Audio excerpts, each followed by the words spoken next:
All right, today we're jumping right in and setting up your very first Angular app. Seriously, in just a few minutes, we're going to get you from zero to a running app. So it all starts with one key tool, the Angular CLI. It does all the heavy lifting. Basically, it sets everything up so you can code, not mess with config files. Super handy. It's really just a simple three-step process. Let's break it down real quick. Okay, first things first, you've got to have Node.js installed on your machine. Go ahead and open your terminal. IDEs like Cursor or VS Code have one built right in.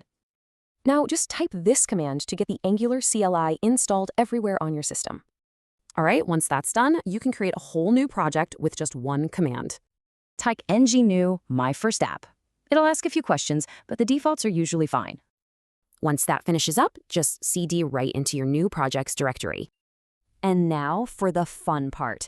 ngserve compiles the app and fires up a local server. So in that same terminal, just run ngserve. When it's ready, you'll see this awesome success message pop up in your terminal.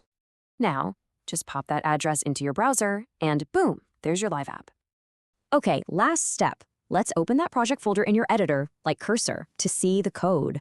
You'll spend most of your time in the /app folder. HTML for the view, TypeScript for the logic.